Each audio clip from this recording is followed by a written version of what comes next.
नमस्कार जोहार। चले जानते हैं झारखंड की ताजा खबरों को, लेकिन उससे पहले अगर आपने अभी तक इस चैनल को सब्सक्राइब नहीं किया तो सब्सक्राइब कर लें, जिससे कि आपको झारखंड की ताजा खबर रोजाना मिलती रहे। सबसे पहली बड़ी खबर 2024 विधानसभा चुनाव को लेकर अभी से ही धनबाद के निरसा में सियासी पारा गर्म है। यहाँ के जनप्रतिनिधि एक दूसरे के खिलाफ कई तरह के आरोप लगा रहे। मासद से निरसा के पूर्व विधायक अरूप चटर्जी ने मौजूदा भाजपा विधायक अपर्णा सेनगुप्ता पर निशाना साधते हुए कहा कि 2024 के चुनाव में उनकी जमानत जब्त होगी। जिस तरह 2009 में मंत्री रहते हुए हराया था, उसी तर्ज पर 2024 में भी हराएंगे। विधायक अपर्णा विकास कम राजनीति ज्यादा करती है, केंद्र को देखकर वोट देना गलत है। आने वाले चुनाव में धनबाद ही नहीं पूरे झारखंड से भाजपा का पत्ता साफ होगा। वहीं पलटवार करते हुए मौजूदा विधायक सह भाजपा झारखंड प्रदेश उपाध्यक्ष अपर्णा सेनगुप्ता ने कहा कि घमंड ही लोगों का काल होता है। बड़ी खबर बाबूलाल मरांडी ने सीएम हेमंत सोरेन पर साधा निशाना, कहा कि वो भ्रष्टाचार में लिप्त हैं। बीजेपी के प्रदेश प्रभारी एवं राष्ट्रीय उपाध्यक्ष लक्ष्मीकांत वाजपेयी ने कहा कि देश में भ्रष्टाचारियों ने विश्व के सर्वमान्य नेता प्रधानमंत्री मोदी को 2024 में रोकने के लिए गठबंधन बनाया है, लेकिन सबको पता है कि मोदी के साथ जनता जनार्दन है। देश की जनता मोदी के विकास के संकल्पों के साथ खड़ी है। मोदी ने देश से परिवारवाद, भ्रष्टाचार, तुष्टीकरण को समाप्त करने का संकल्प लिया है। कश्मीर से कन्याकुमारी तक भारत मोदी के नेतृत्व में सुरक्षित है। प्रभारी श्री वाजपेयी और प्रदेश अध्यक्ष बाबूलाल मरांडी डुमरी में मंडल स्तरीय कार्यकर्ता सम्मेलन में पहुंचे थे। बड़ी खबर डुमरी उपचुनाव में दलों ने झोंकी ताकत, प्रचार में गांव-गांव घूम रहे नेता। डुमरी उपचुनाव में इंडिया गठबंधन से झारखंड मुक्ति मोर्चा प्रत्याशी बेबी देवी के पक्ष में पेयजल मंत्री मिथिलेश ठाकुर ने प्रखंड के विभिन्न गाँव में जनसंपर्क अभियान चलाया। इस दौरान मंत्री तामागुड़िया, भदखड़, अमारा, सिमराडीह समेत अन्य गाँवों में लोगों से मिले। श्री ठाकुर ने कहा कि कल तक जो कुतुब मीनार से कूदने की बात करते थे, वो आज उनकी गोद में बैठे हैं। जेबीएम को जब जनता और उसके साथियों ने छोड़ दिया तो वह सत्ता की खातिर भाजपा के दामन थाम लिए हैं। जनता उनके दोहरे चरित्र को उजागर करके उन्हें औकात बता देगी। ये भी कहा कि AIMIM भाजपा के एजेंट के रूप में काम करती है। जनता उनके फरेब में नहीं आने वाली है। बड़ी खबर 1400 करोड़ की होगी विस्तारीकरण योजना। DIG ग्राउंड में बनेगा रिम्स का IPD OPD complex, CBRN unit का निर्माण। रिम्स का एक्सटेंशन प्लान अब पूरी तरह तैयार है। जल्द ही रिम्स परिसर में नए भवन का निर्माण शुरू होगा। इन प्रस्तावित भवनों के लिए रिम्स प्रबंधन ने स्थान का चयन कर लिया है। रिम्स में 3 नए भवन बनाने का प्रस्ताव 3 साल पहले तैयार हुआ था। इसमें सुपर स्पेशलिटी विंग का extension, mother and child unit और IPD OPD कॉम्प्लेक्स शामिल है। 1400 करोड़ के इस प्रोजेक्ट को प्रशासनिक स्वीकृति मिलने के बाद अब निर्माण कार्य शुरू करने की तैयारी की जा रही है। नए प्रस्ताव के तहत इन पेशेंट डिपार्टमेंट और आउट पेशेंट डिपार्टमेंट भवन DIG ग्राउंड में बनाया जाएगा। यह भवन 6 या 7 मंजिला होगा। नीचे के 2 तल्ले में OPD संचालित होंगे। बड़ी खबर झारखंड में पिछले 24 घंटे में अधिकतम तापमान में बढ़त दर्ज की गई है। राज्य के कुछ हिस्से में हल्के से मध्यम दर्जे की बारिश भी हुई। राज्य में मानसून कमजोर होने के कारण बढ़ते तापमान का असर भी दिखने लगा है। सबसे ज्यादा तापमान गोड्डा में 35 डिग्री सेल्सियस दर्ज किया गया है। राज्य में पिछले 24 घंटे में धनबाद के पुटकी में 0.2 मिलीमीटर सबसे अधिक बारिश दर्ज की गई। राज्य के कई हिस्सों में आसमान में बादल नजर आए, लेकिन बारिश नहीं हो पाई। आज भी राज्य में मौसम की स्थिति ऐसी रहेगी। राज्य में 3 सितंबर तक कई जगहों पर हल्की बारिश की संभावना दर्ज की गई है। राज्य में अगले 2 से 3 दिनों के दौरान अधिकतम तापमान में धीरे धीरे 2 से 3 डिग्री सेल्सियस की बढ़त हो सकती है। बड़ी खबर क्राइम रोकने शहर की सड़कों पर पुलिस सड़कों पर देर रात तफरी करते आए नजर तो जाएंगे जेल। रांची पुलिस कर रही सघन जांच। पहले CM फिर हाईकोर्ट की नाराजगी के बाद क्राइम कंट्रोल को लेकर रांची पुलिस एक्टिव है। इसे लेकर पुलिस कई तरह की कदम उठा रही है।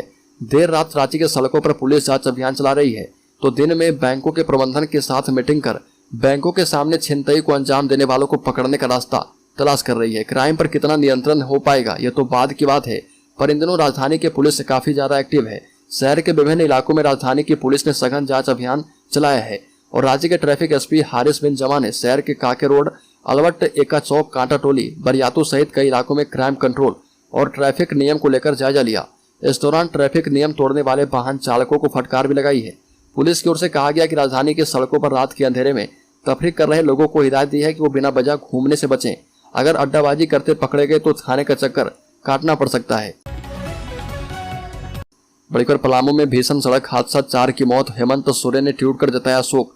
हादसे में 12 से ज्यादा लोग घायल। पलामू में एक भीषण सड़क हादसा हुआ। इस हादसे में 4 लोगों की मौत हो गई, 12 से ज्यादा लोग घायल हो गए। घायलों का इलाज MSCH में चल रहा। मुख्यमंत्री हेमंत सोरेन ने भी इस घटना पर अपनी संवेदना प्रकट की है। मुख्यमंत्री ने सोशल मीडिया पर घटना के संबंध में लिखा, पलामू के चैनपुर क्षेत्र में बराव के पास तेज रफ्तार कार की चपेट में आने से 3 लोगों की मृत्यु एवं अन्य के घायल होने की दुखद खबर मिली है। परमात्मा दिवंगत आत्माओं को शांति प्रदान कर शोकाकुल परिवारजनों को दुख की इस घड़ी को सहन करने की शक्ति दे।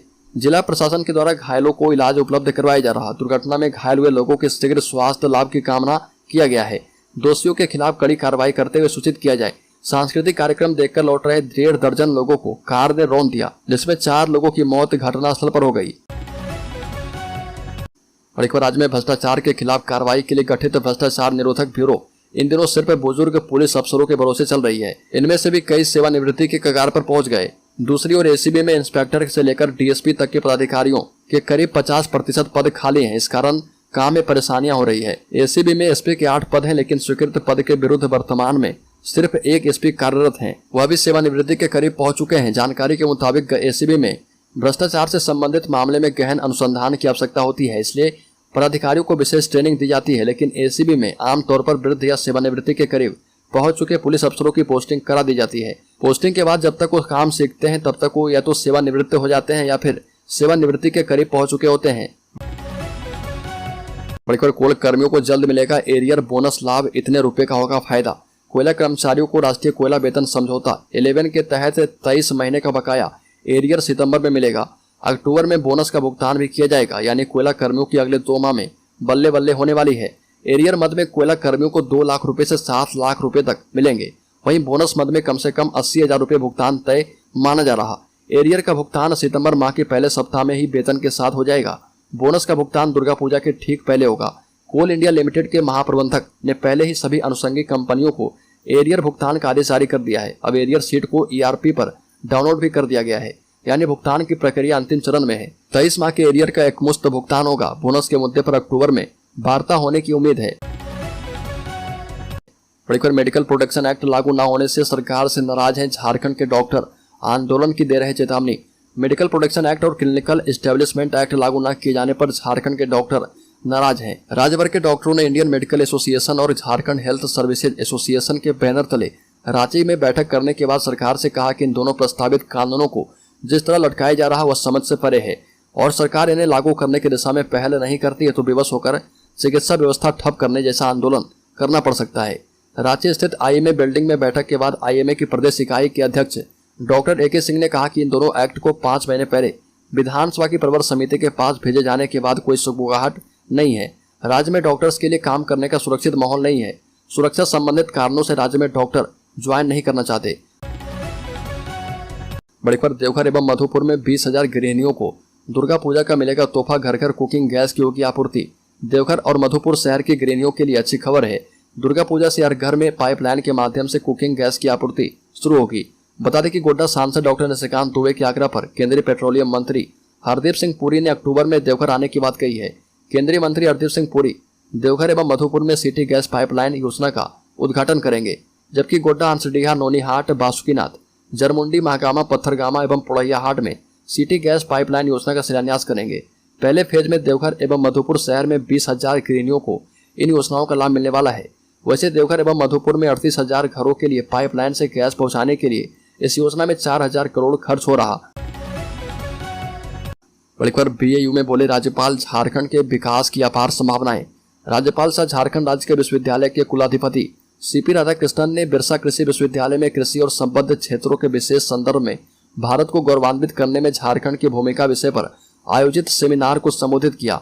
साथ ही कहा कि झारखंड प्राकृतिक एवं खनिज संपदाओं से समृद्ध है। यहाँ कोयला, लौह अयस्क, बॉक्साइट, यूरेनियम, चूना पत्थर, डोलोमाइट, मैग्नेटाइट, ग्रेफाइट, तांबा, अभ्रक आदि प्रचुर मात्रा में उपलब्ध है। देश के कुल खनिजों का लगभग 40% हमारे राज्य में उपलब्ध है। राज्य के 29% से अधिक भाग वनों से आच्छादित हैं, जो देश में सबसे अधिक है। साथ ही कहा कि झारखंड राज्य में विकास की अपार संभावनाएं हैं और यह राज्य विकसित राज्य की श्रेणी में अग्रणी स्थान प्राप्त कर सकता है। राज्यपाल ने आगे कहा कि यहाँ युवक युवतियों में कार्य करने की अपार क्षमता है। वो अत्यंत परिश्रम करते हैं और वो दूसरे राज्य में जाकर तकनीकी ज्ञान प्रशिक्षण प्राप्त करके औद्योगिक इकाइयों में कार्य कर रहे।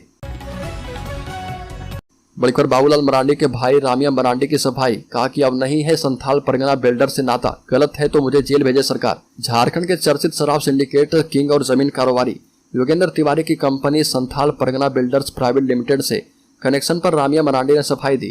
रामिया मरांडी भाजपा प्रदेश अध्यक्ष बाबूलाल मरांडी के भाई हैं। झारखंड मुक्ति मोर्चा का नाम लिए बगैर एक विज्ञप्ति जारी कर कहा कि मैं साल 2011 में उस कंपनी से खुद को अलग कर चुका हूं। अब समझ में नहीं आ रहा कि 13 साल के बाद उस कंपनी से नाम जोड़कर मेरा नाम क्यों उछाला जा रहा। अगर कंपनी ने गलत धंधा किया है या कर रही है तो सरकार उस पर तुरंत FIR करे, कंपनी की सारी संपत्ति जब्त करे। अगर हम भी उसमें गलत होंगे तो हम भी जेल जाएंगे। सरकार को यह पुण्य और कल्याणकारी काम करने से किसने रोका है? मरांडी के भाई रामिया मरांडी ने सरकार पर निशाना साधा और कहा कि सरकार में कार्रवाई करने का साहस नहीं है, इसलिए मीडिया के माध्यम से लोगों में सिर पर भ्रम फैलाया जा रहा ताकि मेरे भाई बाबूलाल मरांडी पर छीटाकशी की जा पाए। एक बार झारखंड बीजेपी के 2 नेताओं को छत्तीसगढ़ में मिली अहम जिम्मेवारी। 26 विधानसभा सीटों पर जीत के लिए बहाएंगे पसीना। बीजेपी ने छत्तीसगढ़ विधानसभा चुनाव में झारखंड के 2 नेताओं को बड़ी जिम्मेवारी दी है। इन दोनों नेताओं के जिम्मे 13 जिलों की 26 विधानसभा सीट और 3 लोकसभा सीट है। छत्तीसगढ़ में राज्य की भूपेश बघेल सरकार को हराने और 2018 के पिछले विधानसभा चुनाव में गलती को दोहराने से बचने के लिए भाजपा ने अपनी पूरी ताकत झोंक दी है। भाजपा ने देश के कई राज्य से अपने नेताओं की फौज को प्रदेश की सभी 90 विधानसभा सीटों पर पहले ही उतार रखा है, लेकिन अब पार्टी ने धरातल से मिल रहे फीडबैक के आधार पर RSS की पृष्ठभूमि वाले नेताओं को छत्तीसगढ़ के विभिन्न इलाकों में तैनात कर दिया है। वैसे तो भाजपा की RSS की पृष्ठभूमि वाले नेताओं की भरमार है। RSS से भाजपा में आने वाले कई नेता केंद्र में मंत्री हैं, कई राज्य में मुख्यमंत्री और मंत्री हैं, सरकार से लेकर पार्टी संगठन में अहम पदों पर बैठे हैं, लेकिन फिर भी झारखंड से 2 नेताओं को यहां पर जिम्मेदारी दी गई है। बड़ीपुर नवंबर महीने में गिरिडीह आएंगे धीरेन्द्र कृष्ण शास्त्री। सांसद मनोज तिवारी ने की घोषणा। आगामी 2 और 3 नवंबर को बागेश्वर धाम के पीठाधीश धीरेन्द्र कृष्ण शास्त्री का दरबार गिरिडीह में सजेगा। इसकी घोषणा भाजपा सांसद और लोकप्रिय गायक मनोज तिवारी ने गिरिडीह के दुखिया महादेव दुखहरण नाथ धाम में आयोजित भक्ति कार्यक्रम के दौरान की और यहाँ कार्यक्रम के दौरान उन्होंने दावा किया कि धीरेन्द्र कृष्ण शास्त्री जी महाराज के गिरिडीह में लगने वाले दरबार के दौरान लगभग 10 से 12 लाख श्रद्धालुओं की भीड़ जुटेगी और बताया कि लंबे समय से गिरिडीह के लोगों के द्वारा बाबा बागेश्वर धाम के धीरेन्द्र कृष्ण शास्त्री के कार्यक्रम की मांग की जा रही थी। उनकी भावना को ध्यान में रखते हुए उन्होंने शास्त्री जी से बात की और वो भी तैयार हो गए। बड़ीपुर दुमका में लंबे वायरस से धड़ाधड़ हो रही मवेशियों की मौत। पशु चिकित्सक श्रावणी मेला में कर रहे ड्यूटी। दुमका जिला के रामगढ़ प्रखंड के आधा दर्जन गांव में एक सप्ताह के अंदर लंपे स्किन डिजीज से अब तक तकरीबन 2 दर्जन मवेशियों की मौत हो गई है। हालांकि पशुपालन विभाग का कहना है कि उनकी जानकारी में मौत का आंकड़ा 1 दर्जन के आसपास ही है। मवेशियों की लगातार हो रही मौत से पशुपालन काफी परेशान और दहशत में है। जानकारी के मुताबिक रामगढ़ प्रखंड के बोंडिया और भालूसुमर पंचायत के कई गाँव में एक सप्ताह के अंदर दर्जनों मवेशी की मौत हुई है। दर्जनों मवेशी इसकी चपेट में है।